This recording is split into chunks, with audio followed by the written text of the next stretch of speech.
Hey guys, how you guys doing tonight? Um, me just chilling. Um, just got off from work, finished eating. Now I'm trying to do some little live chatting with you guys. Um, I know I haven't do a little live chatting in a while, so I might do one tonight, man.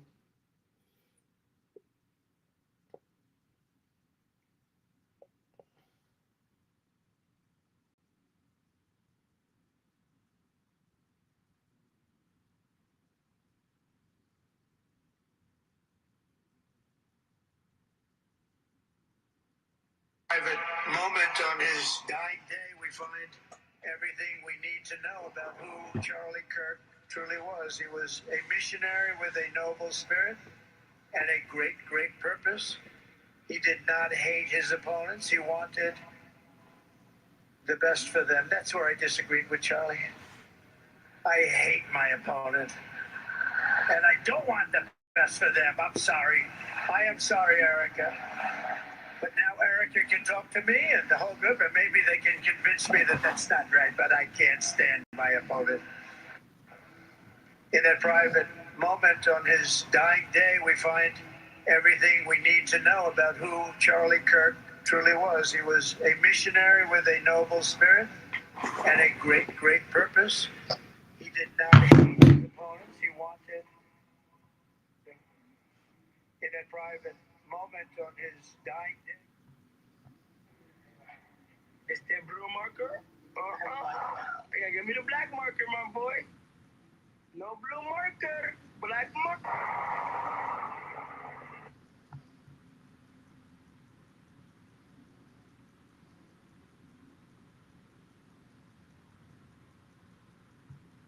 Wait, why don't you guys just come to Miami? I'm broke. I'm a college student. I'll obviously fly you guys out. Can we come? Yes. I'll put you guys. We would so go. Oh, I'll call my jet guy right now. You want me to put you on a jet right now? Hold on, let me call him. His name's Isaac. Are you guys actually down or no? You're not. I'm actually down. You guys are okay. Actually, You guys are down. Okay. we'll do anything. Me and Elena, like that's we'll go anywhere. All right. Let me call my jet guy. Yo, Isaac. Isaac, I got these two lovely ladies from New Mexico. I got.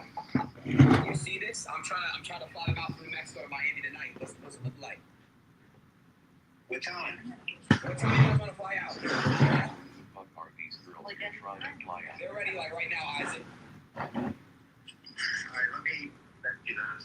What's the jet cost gonna cost? Like 30 bands for a quick one way? What is it? Let me check to see what's. See if it. Let's get them taken care of. Champagne, set up beds for them, set up music for them, set up food, catering, all that. Let's get them sweets, chips, all that shit. Let's make sure they're having a good time on that plane. Okay. All right, brother, get back to me. I will. All right, my guy's on it right now. So you two are down to fly out tonight. Yeah, it was so good. Wait, this is so. Wait, what do you mean you would so go? What do you mean you would so go? You don't want to go there? I would go. Yeah. Wait, are you like live right now on your screen? Or you just like No. it's in place? I just do it for shits and giggles. I like to meet people and just Okay, talk. good. It's like, wait, what do you want that day? Yeah, exactly. Oh, wait, but you have a boyfriend though. Well, okay. Well, they're not together. They're not together. You sure you're not together? I know they're not together. She's a stupid. We're Florence. Tell me the rundown. Tell me the real rundown here. Give me the rundown.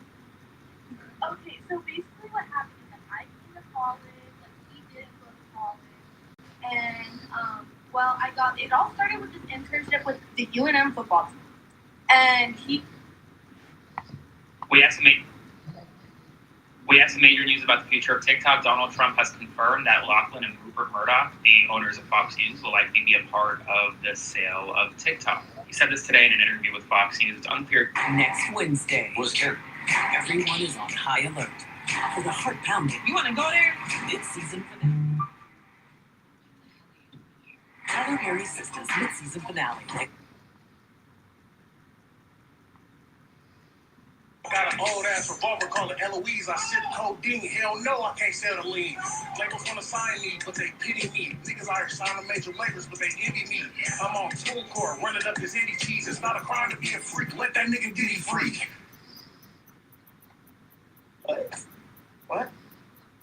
What?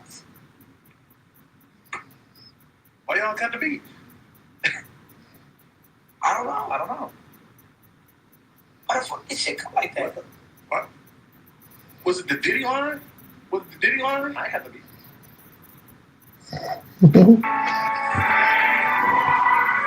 If you're in Orlando and you're tired of going to the club and you want to be around more community, culture, food, and good music, make sure you watch this video. For those of y'all who don't know, my name is Flex, or Flex Eats. I threw R&B Wing Festival back in March, Orlando's first Wing Festival, and the city loved it.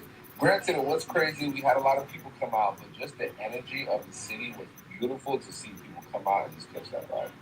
I just recently held R&B Night Market, where we showed love and basketball through the sound of headphones, different food vendors playing R&B music with the Uno competition, Spades competition, and just a whole bunch of vibes. If you're in Orlando and you're tired of going to the club and you want to be around more community, culture, food, and good music, make sure you watch this video.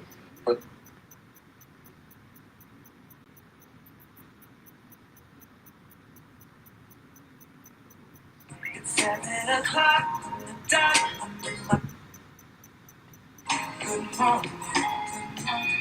It's breakfast. Sorry, guys. Sorry. I'm trying to get copyright strike, guys.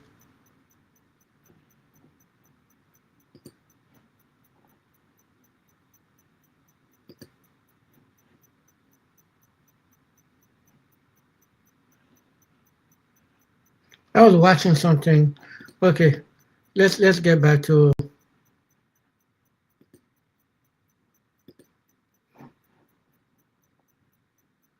Let's go on Instagram. See what's going on, man. Now you know tonight is a Charlie Kirk funeral. There's a lot going on, man. We're not gonna say nothing crazy. We're not gonna do nothing crazy. We're just gonna share information. Like for example, Trump finally reunite with Elon Musk.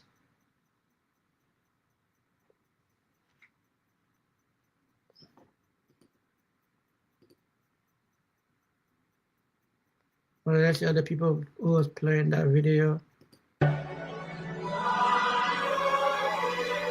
Ladies and gentlemen, please welcome Secretary Pete Hegseth.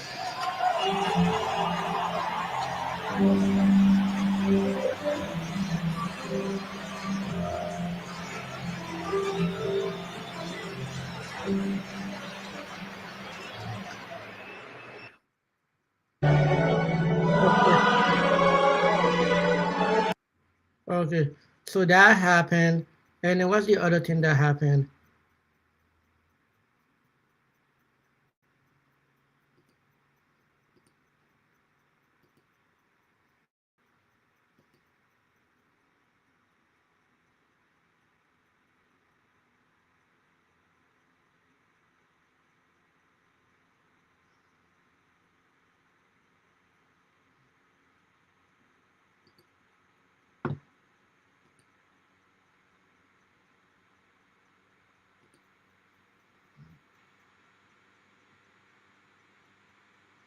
That happened. Charlie Kirk quite forgive the killer. Father, forgive them, for they not know what they do. That man, that young man, I forgive him.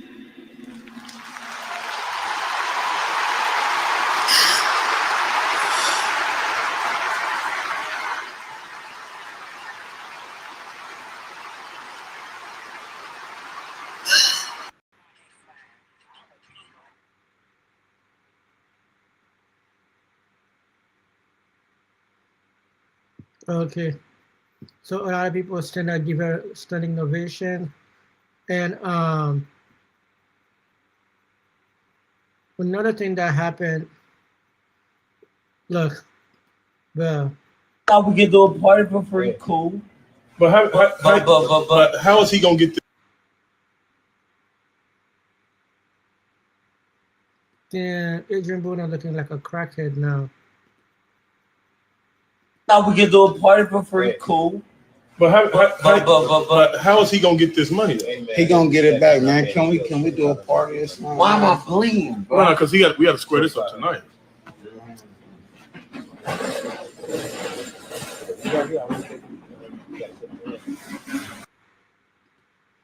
Damn, this guy look drunk up. No chain, no $1 billion something. Looks sad.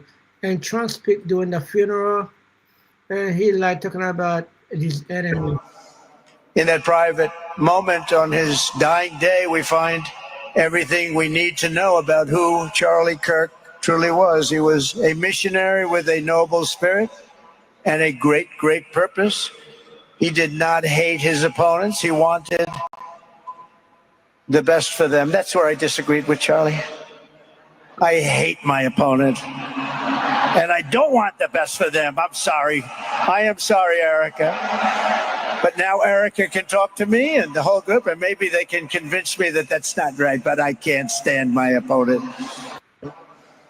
In that private moment on his dying day, we find everything we need to know about who Charlie Kirk truly was. He was a missionary with a noble spirit.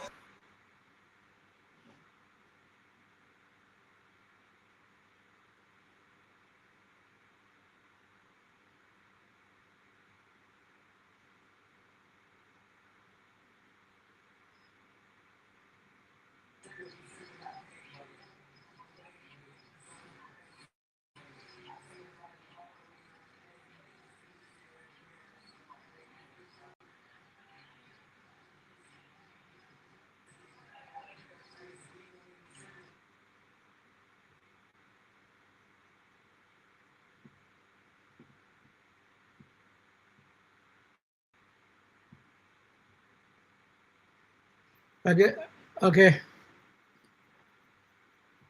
So that's what happened tonight during the Charlie Kirk funeral. Let's see what other thing that happened during the news today.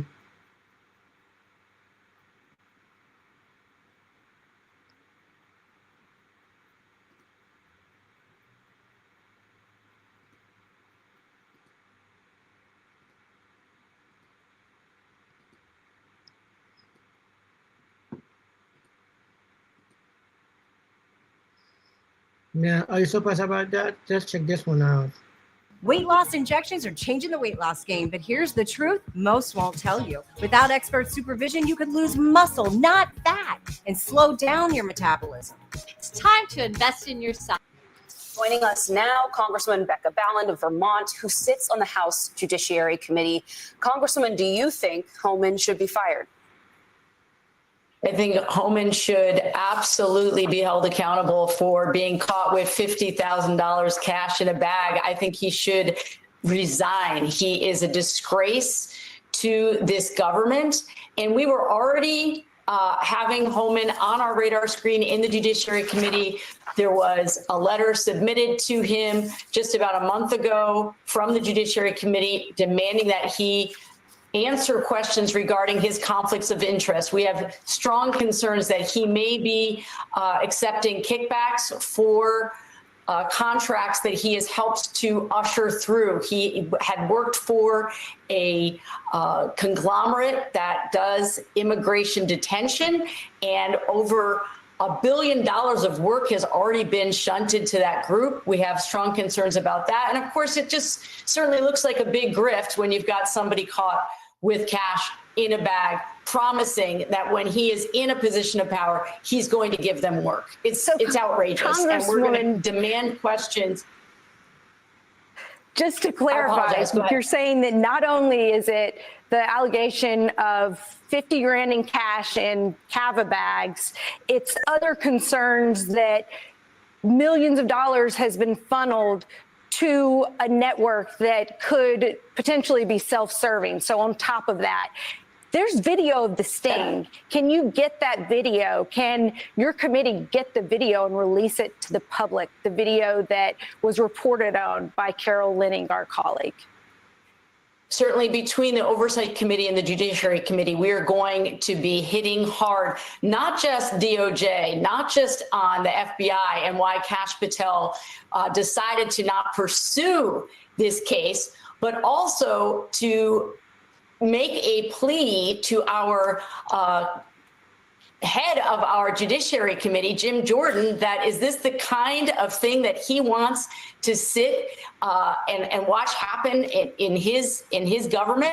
It is absolutely shocking that we can't get answers from Homan about his conflict of interest, and that now we're just seeing this story released. I wish we had known this when Kash Patel was in front of our committee last week. We certainly would have had a lot more questions to ask him about Mr. Homan. Yeah, actually, I was going to ask you about that. To Jeffrey Epstein, the FBI director, as you just mentioned, he was in front of your committee last week. Obviously, he was not asked about this, but he was asked about a lot of other things. Quite a performance he put on there. What was your big takeaway about the way he has been running the FBI since he's become the director?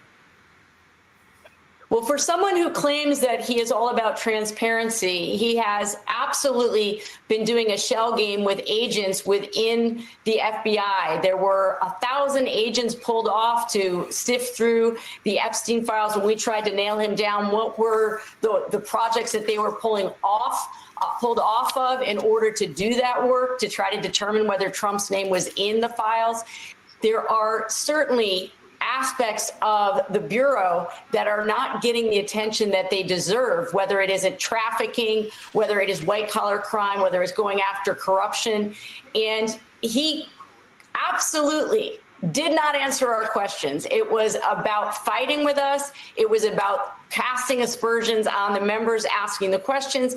And look, I just want to make it clear to Americans who are watching this, it is the job of the Judiciary Committee to have oversight over the FBI. That is not something that is outside of our scope. In fact, we have a commitment that we make to the American people to know that the DOJ and the FBI is doing their jobs to protect all of us. And we have strong concerns also about national security. And he would not give us any clear answers.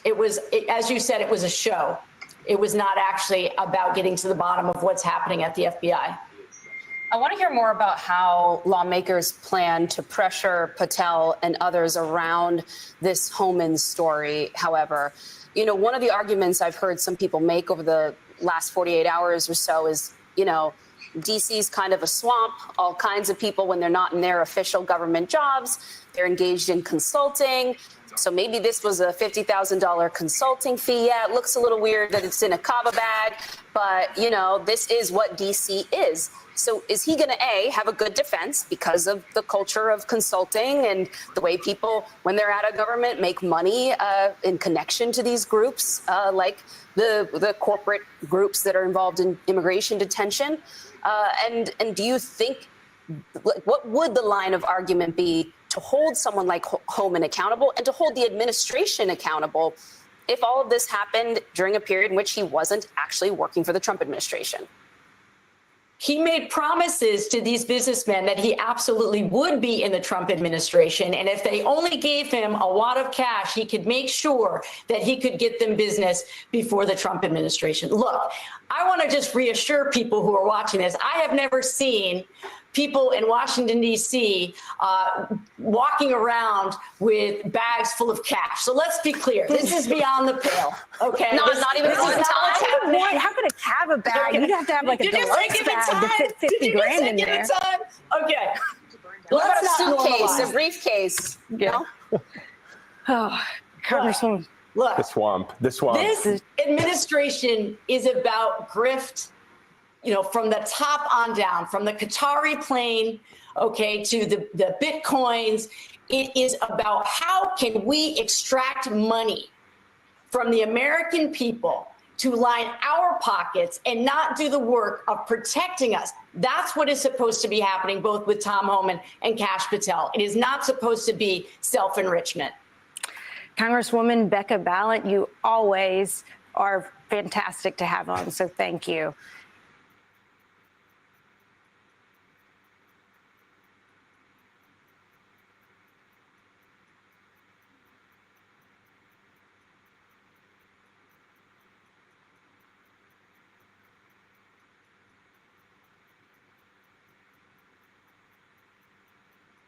Monday.com, the opposite of any work platform we tried in the past. We tried other work management platforms, not naming names. They all suck. Monday, total opposite. It didn't just work, it spread. And people became Monday evangelists. And you know why? Because people actually liked using it. Now, it's not a chore. It's intuitive. You don't have to force anyone. They're on board. You can really see that Monday care about the user. The user is king. You can create workflows yourselves, no IT, no admins. And that's why we love it. There's no roadblocks. Everything can just be done instantly. We have people creating workflows and showing them off around the company. They take pride in it. I know it sounds like a commercial, but honestly, I never expected it to have this much influence.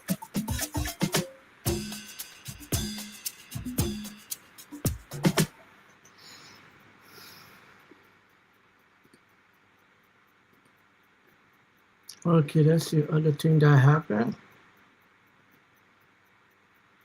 It is illegal for anyone to speak ill of the president like that. That's what Yamiche just reported that Donald Trump said. Well, certainly in communist China it is, and in Vladimir Putin's Russia it is, in any totalitarian society it is, but not where you've got the First Amendment. I love Jimmy Kimmel. I love Bruce Springsteen. Donald Trump hates them. We each have the ability to go see what we want to see and watch what we want to watch. But when he uses the power of the government to try to remove a comedian from a broadcast licensee, that is coercive censorship. And there are Supreme Court decisions going back to 1963 on this. Bantam Press is a case where basically the Supreme Court said the government cannot use coercive leverage against private entities in order to censor speakers. And we saw a case like that recently benefiting the NRA versus Vullo out of New York, where again the Supreme Court said that a state official cannot use its power to try to get private corporations to censor other people because of their speech. So the idea that now somebody read the cases and is saying, oh, this is just them, it's not us, is contradicted by everything Donald Trump has been saying, because he's been saying that this speech is illegal and shouldn't be allowed and so on. And that's the way he thinks. He thinks like a king, like a monarch, like if you offend him, then suddenly your speech is illegal. They don't defend the right for anybody to speak unless they're speaking in favor of them. So let's talk about the broadcast licenses, as the president suggested, should be pulled because of the unflattering job for him. And then you have FCC Chair Brendan Carr, who said Kimmel will not be, quote, the last shoe to drop. So can you interpret these comments as anything other than an attempt to coerce media companies to stifle criticism? And I'm curious the role that Democrats can play to protect free speech when you're in the minority. Well, yes, this is plainly what we call under the First Amendment viewpoint discrimination.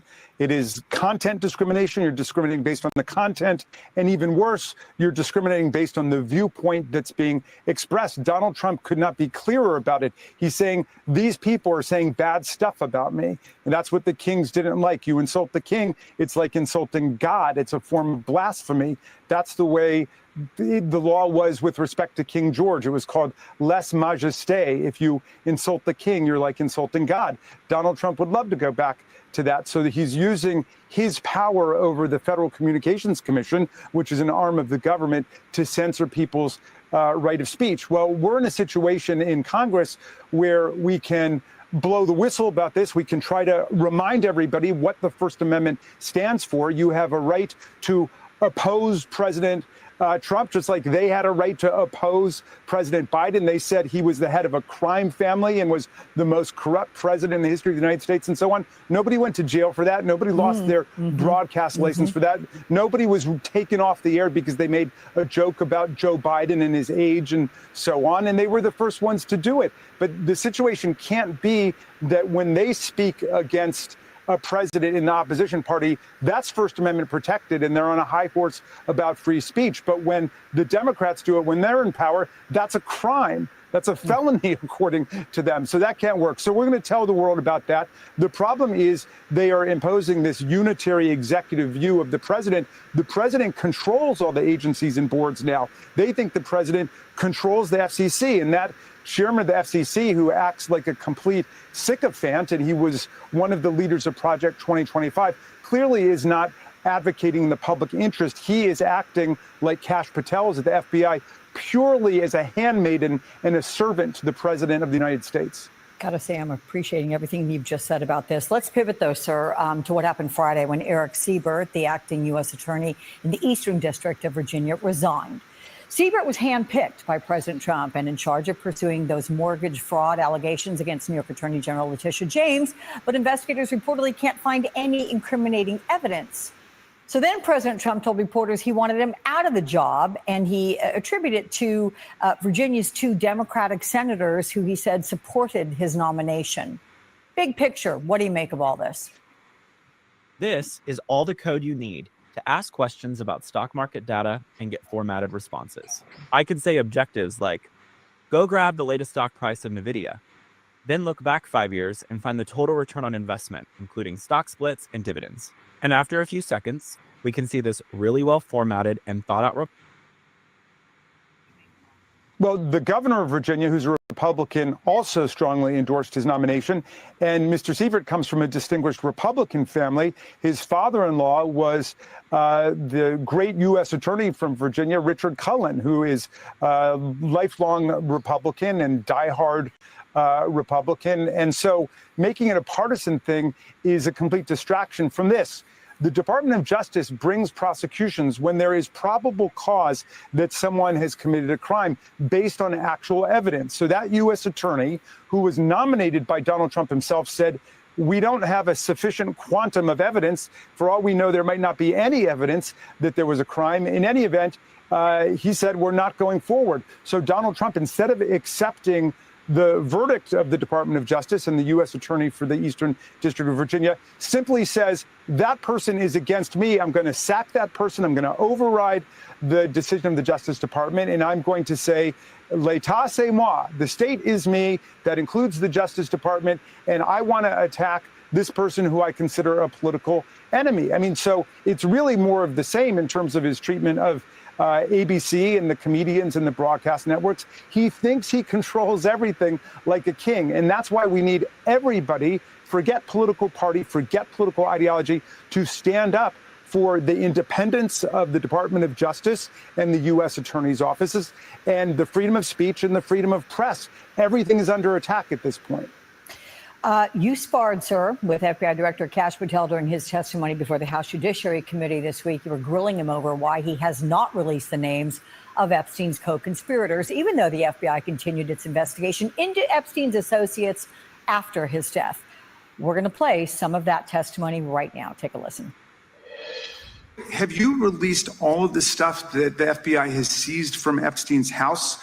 The computers, the emails, the file cabinets, the documents? What about the financial records? Have you released all of that? Everything the court has allowed us to Which release. court are you talking about? 3 separate federal courts have come in and said. We're talking about the evidence you've got. It's got nothing to do with what those courts have. Do you have any idea how the law works? Wait. Do you want me to break the law in a federal judge's order? No, I want you to follow your own word, Director Patel.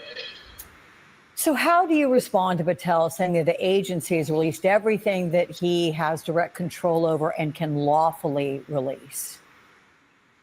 Utter nonsense. We debunked it and refuted it at every point.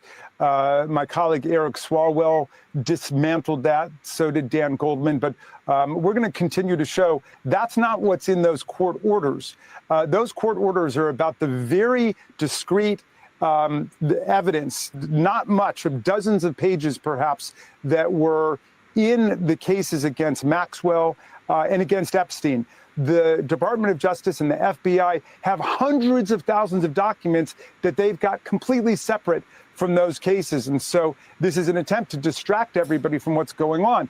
We showed all the video clips of Kash Patel going on all the right-wing media saying, I'm going to release everything, and the FBI should release everything now. Pull up your big boy pants and show us who the pederasts are, he said. Now, can you do that, Mr. Patel? And then he tries to hide behind the fact that they went to court to ask for release of material, which is very hard to be released, a few dozen files relating to those cases, so they could pretend that that was somehow an order that applied to all this, the mountain of evidence that the FBI and the DOJ themselves have.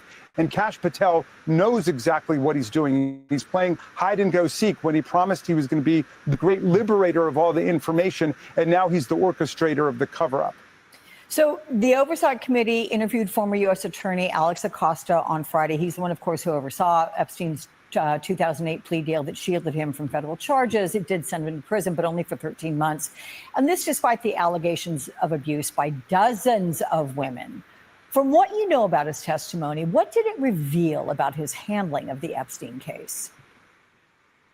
Well, I know nothing about his testimony. I wasn't part of it. And as you know, I've moved over to the Judiciary Committee, not on the Oversight Committee. But look, the double system of justice that Donald Trump and MAGA are hiding right now began with that case. Remember, the Department of Justice had a 60-count federal indictment ready to go, including charges of rape, statutory rape, human sex trafficking, conspiracy, and on and on. All of that got traded down to basically a count of solicitation in state court. So the federal indictment just went away, and then there was an attempt to even cover up some co-witnesses. And then he got to spend his days frolicking and doing whatever he wanted, including perpetuating the sexual assault of children. And then he would go and spend the night at the jailhouse. That's what U.S. Attorney Alex Acosta provided for back then. We want to know why. And from what I'm hearing just on TV from some of my colleagues, it looked like he had a case of selective amnesia applying to everything that took place back there. So we want all of the documents to be released that the FBI has, that the Department of Justice has, and everything we can get from those cases. But the key thing is this absolute trove, this mountain of evidence within the possession of the FBI and the Department of Justice, which Kash Patel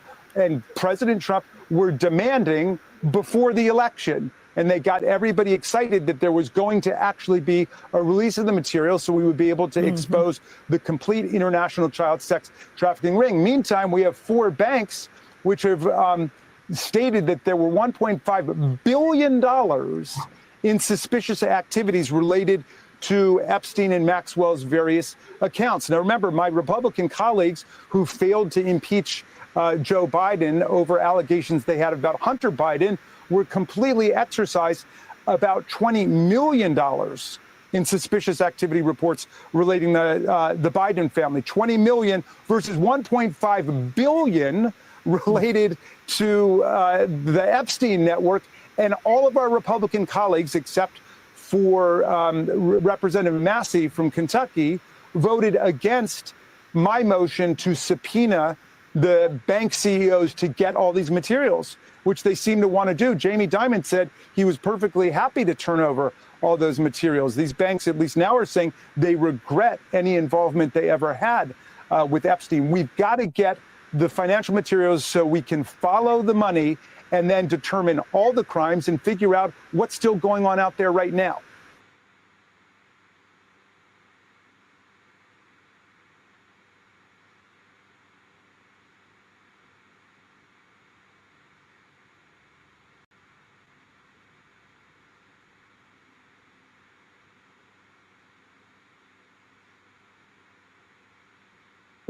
Life doesn't stop when you're getting an education. That's why Sophia offers self-paced, online, college-level courses that are designed to transfer. Access 70-plus courses for only $99 a month and start learning today. Would you like it? 10,000, attend, we need every fiber ready. Spilled drinks, dry mud. But at 10,000 strong, we are powerful. And washable! We are Fiber Force! Rejuvenate, click, and clean traps and locks dirt, dust, and hair with 10,000 scrubbing microfibers for a powerful clean. Rejuvenate Clean is a powerful thing.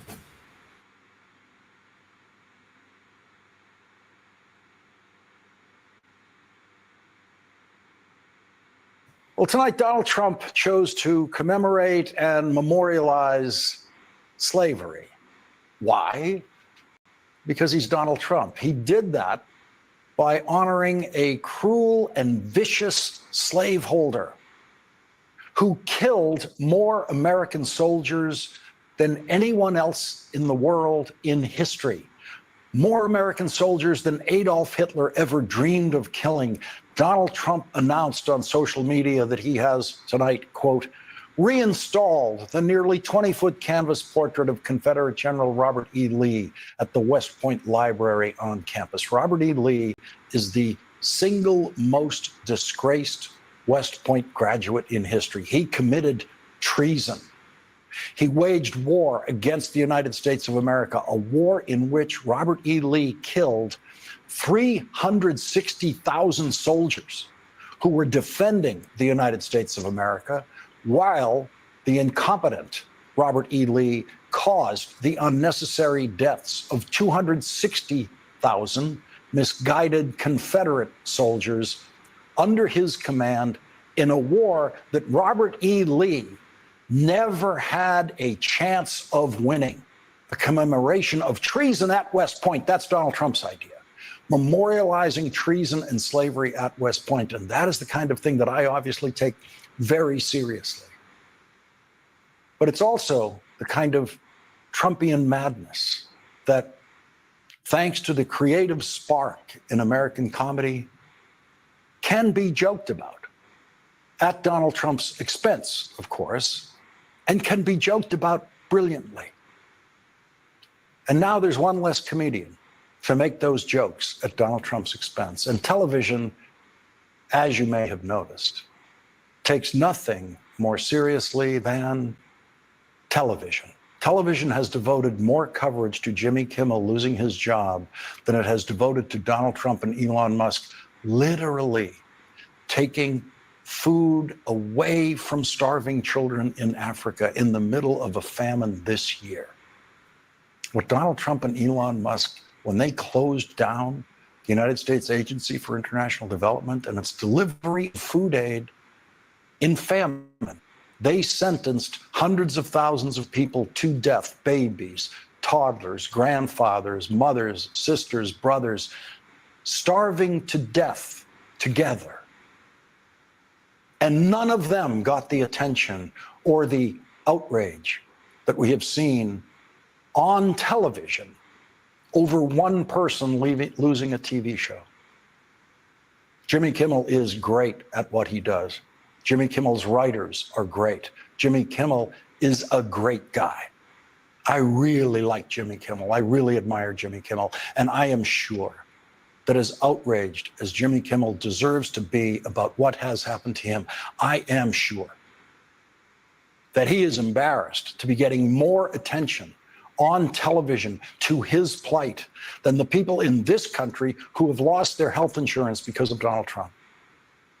And to the dedicated federal workers in this country, many of them who have been working to save lives longer than Jimmy Kimmel has been telling jokes, who have been fired by Donald Trump. But television cares more about television than everything else in this world, as television is making very obvious to you in the last 2 days.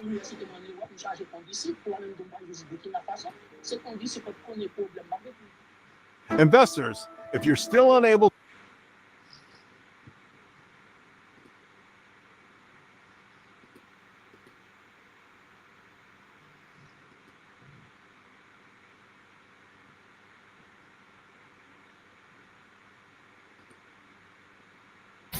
Reaction today to the looming September 30th government shutdown deadline. Lawmakers left Washington Friday after the Senate rejected a clean stopgap funding measure that passed the House and would keep the government open through November 21st.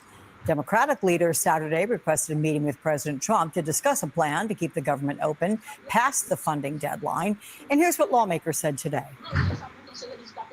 The American people are on our side, Dana. By almost 2-1, they believe if there's a shutdown, it's going to be caused by Trump, because they know how much they want relief in the health care issue, and they know he's not negotiating. So it's up to them, and I hope and pray that Trump will sit down with us and negotiate a bipartisan bill. And I think it's disruptive to close the government down. The Republican plan would add $2 trillion to the deficit. The Democrat plan was going to add $3 trillion to the deficit. So this is my point. Both parties are terrible at addressing our deficit. Joining me now is Florida Congresswoman and former DNC Chair Debbie Wasserman Schultz. It's good to see you, my friend. So, Congresswoman, we have Democrats who've accused Republicans of not negotiating their proposals for health insurance subsidies and reversing Medicaid cuts. And Republicans are betting on at least a handful of Democrats to vote with them just to avoid a shutdown. House members are in a home district work period until September 28th. So the question, what happens next with this deadline looming?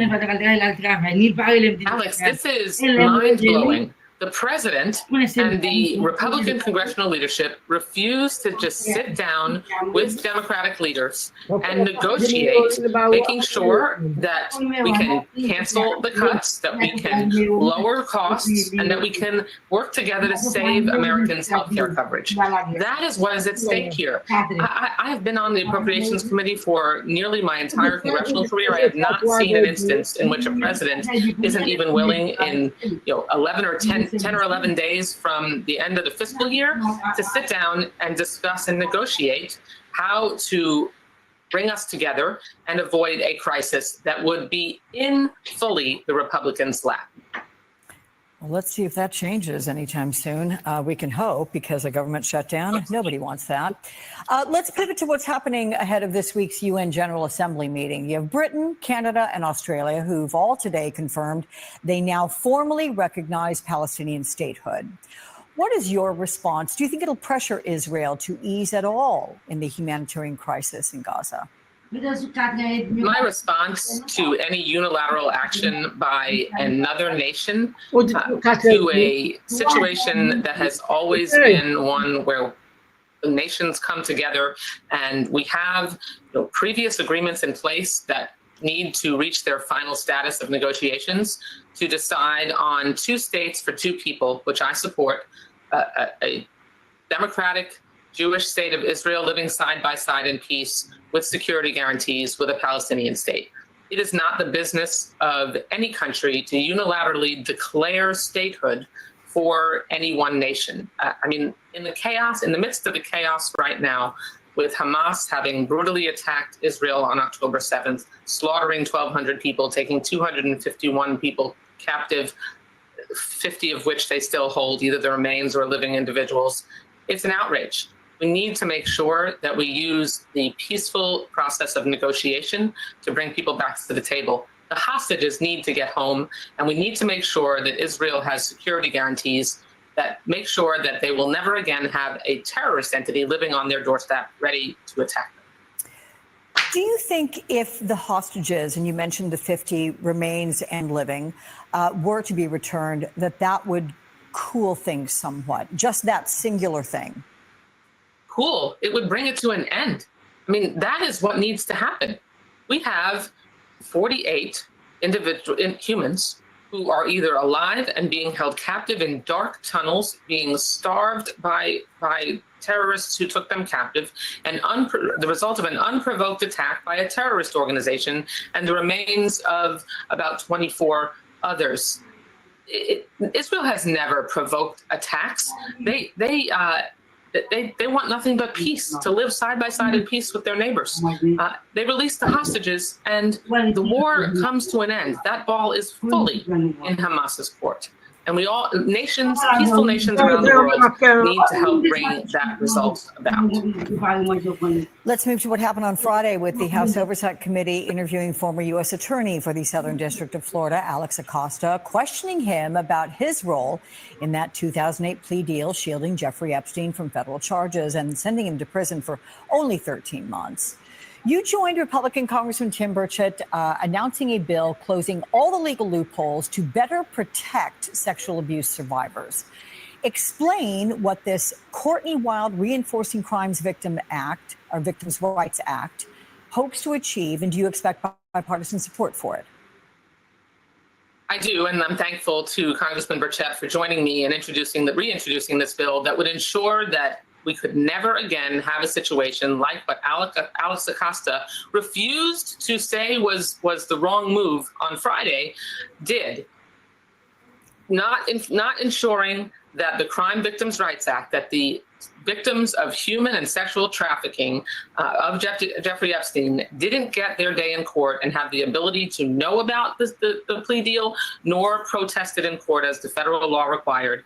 Our legislation closes down all those loopholes, as you said, and would ensure that that kind of sweetheart deal without crime victims knowing could never happen again. And Alex Acosta had the nerve, the cojones, on Friday to say, to victim shame the survivors again by suggesting that they weren't going to be credible witnesses. How dare he suggest that hundreds and hundreds of young women, many of whom were teenagers at the time, who were raped, brutally assaulted, put into sexual slavery, that they wouldn't have been credible witnesses. I've heard these women's stories. So many of us have on both sides of the aisle. Alex Acosta should be ashamed of himself. He should be shunned, and Republicans and Democrats need to come together to make sure that what he did to these victims can never happen again. Okay. Debbie Wasserman Schultz, thank you so much for your time. It was good to see you.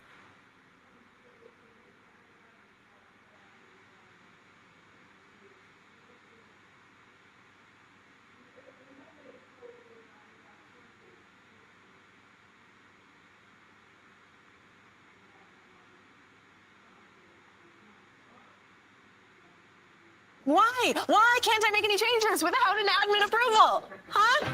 You should try Monday.com. I'm swearing off work platforms. I know you've been hurt before, but Monday.com is different. All work management platforms are the same. Monday.com is the one you'll actually love to use. It lets you set up your workflows yourself. No admin, no long approval process. You're in charge. I don't have time to learn a new platform. That's fine. Monday also has a ton of templates you can choose from, so you can be up and running in no time. Oh, that sounds nice.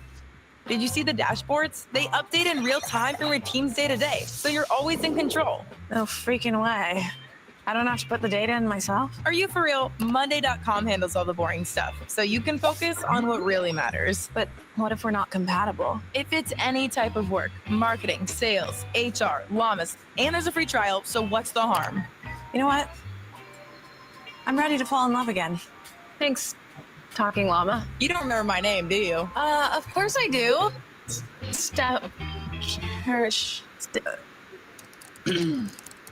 Monday.com, the first work platform you'll love to use. Can you guys see her?